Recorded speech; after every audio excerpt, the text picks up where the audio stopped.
बिस्मिल्लाहिर्रहमानिर्रहीम। जनाब, सही तरीके से सोचने की तरबियत तालीम के मकासद में बुनियादी अहमियत का हामिल हदफ है। लिहाजा ये समझना कि सोचने का अमल बुनियादी तौर पर है क्या और वाज़ेह और उलझी हुई सोच या गैर वाज़ेह सोच में क्या फ़र्क है, इन सवालों का जवाब असतिज़ा और तुलबा दोनों के लिए अहम है। सोचने का अमल दरअसल एक पोशीदा अमल है जो कि दूसरे लोगों को नजर नहीं आता। इसमें हल्की फुल्की बिलमुम नाकाबिल मुशाहिदा उज़लादी हरकत भी शामिल होती हैं, जिसमें इंसान ज़हनी तस्वुरात बनाता है जो कि मुख्तलिफ अलामात की तर्जुमानी करते हैं। ज्यादातर अकली और इस्तदलाली अफ़ाल इन्हीं तस्वुरात और अलामात या सिंबल्स के जरिए अमल पजीर होते हैं। चीजों की मोहब्बत या नफरत या ये कि हम उन्हें कितनी अहमियत देते हैं बहुत ज्यादा असर डालती है हमारे सोचने और फैसला लेने के अमल पर। यह हमारे फैसला लेने के अमल को रोक भी सकती है और तेज भी कर सकती है। फैसला लेना और अमल करना असल में ज्यादा अहम है। इसीलिए अल्लामा इकबाल ने फरमाया है कि सामा की मोहब्बत में मुज़मिर है तनासानी, मकसद अगर मंजिल है गारत गरे सामा हो।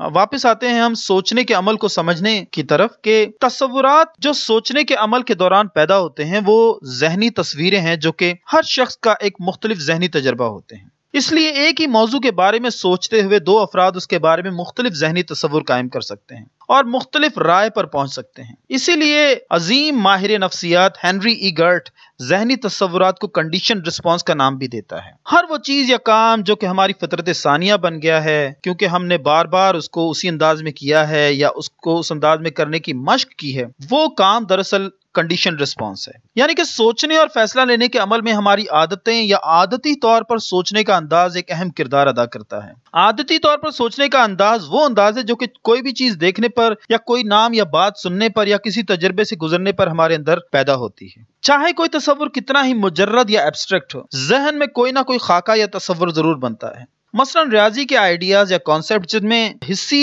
तजर्बे का ज्यादातर अमल दखल नहीं होता, उनमें भी साइंसदानों के मुताबिक कुछ न कुछ खाका इंसानी जहन में बनता है। आमतौर पर सोचने के अमल को खिलौने को चाबी देने के अमल से भी तशबीह दी जाती है। यानी जब खिलौने को चाबी दी जाए तो चाबी खत्म हो जाने पर वो बजना या हरकत करना शुरू कर देता है। ऐसे ही सोचने के अमल के नतीजे में या उसके बाद इंसान फैसला लेता है और अमल करता है। इंसान के मामले में ये चाबी वो मसला है जिसने उसे सोचने पर मजबूर किया। हेनरी ईगर्ट के मुताबिक सोचने का अमल महज सर के अंदर दिमाग तक महदूद नहीं होता बल्कि पूरा इंसानी वजूद इस अमल में हिस्सा लेता है। बहुत सी जिस्मानी हरकत मसलन कंधे उचकाना, भवें ऊपर नीचे करना, तेवरी पर बल डालना, गुस्से से देखना या मुस्कुराना इसी अमल की अक्कासी करने वाले मजहर हैं। रिवरी, डे ड्रीमिंग सोचने के उस अंदाज का नाम है जिसमें हम लम्हे मौजूद में होने वाली बात या वाक़े के बजाय किसी और चीज के बारे में सोच रहे होते हैं जिसका ताल्लुक लम्हे मौजूद से अगर हो भी तो शायद इतना अहम नहीं होता या बहुत ही मुबहम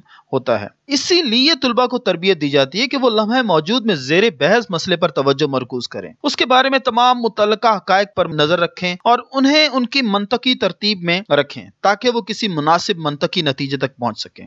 रीजनिंग और थिंकिंग अंग्रेजी में दो मुख्तलिफ इस्तिलाहात हैं। रीजनिंग के लिए जो मुनासिब लफ्ज उर्दू में इस्तेमाल किया जा सकता है उसे आप इस्तदलाल कह सकते हैं। इस्तदलाल या रीजनिंग एक बातरतीब दर्जा बदर्जा सोचने का अमल है जिससे बाज नताइज तक पहुंचा जाता है।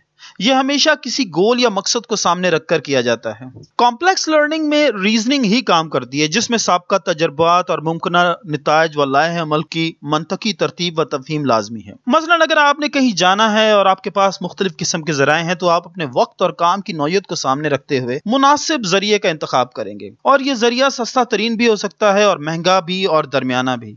इसका इन्हिसार आपके वक्त और काम की नौयत पर है। रीजनिंग या इस्तदलाल में 4 दर्जे शामिल होते हैं। नंबर 1 मकसद या मसला जिसे हल करना लाजमी होता है। नंबर 2 मुमकिना मफरूजे या तरीके उस मसले को हल करने के लिए या मकसद को हासिल करने के लिए। नंबर 3 मुनासिब तरीन लाए अमल का इंतखाब। इन तमाम मराहिल से गुजर कर आखिर में हम जायजा या मुआयना लेते हैं कि हमारा लाए अमल जो है वो किस हद तक जो है कामयाब रहा, आया कि इसके अलावा भी कोई हल था या मुस्तकबिल में मजीद किन बातों का ख्याल रखा जाए ताकि यही मकसद ज्यादा अच्छे तरीके से हासिल किया जा सके। किसी भी साइंस के पेचीदा से पेचीदा मसले के हल से लेकर किसी आम मामूली मामले के अंदर भी ये तमाम मराहिल अमूमी तौर पर मौजूद होते हैं। सोचने के अमल में तस्वुरात और अलामात का इस्तेमाल इंसान को जानवरों पर शानदार फौकियत देता है। तो ये वो बातें हैं जनाब जो कि हमने जो है सामने रखनी है कि जब हम सोचें वक्त लम्हे मौजूद में रहकर सोचना, ज़ेरे बहस मसले से मुतल्लिक तमाम हकायक पर नजर रखना और उनको उनकी मंतकी तरतीब में देखना और किसी मुनासिब जो है नतीजे तक पहुंचना बहुत ज्यादा अहम है। और जो प्रॉपर रीजनिंग होती है या प्रॉपर थिंकिंग होती है उसके अंदर हमेशा कोई नंबर 1 कोई ना कोई मसला होता है, नंबर 2 आप उस मसले के मुतल्लिक मुमकिन जितने भी मफरूज़े या हल होते हैं उनको आप एक्सप्लोर करते हैं, और नंबर 3 फिर आप फैसला लेते हैं कि इनमें से कौन सा हल जो है वो ज्यादा मुनासिब है और उसके मुताबिक आप अपने लाए अमल को तरतीब देते हैं। और आखिर में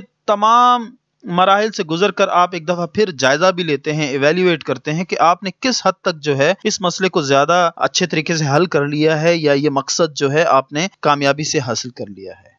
थैंक यू। अस्सलाम वालेकुम।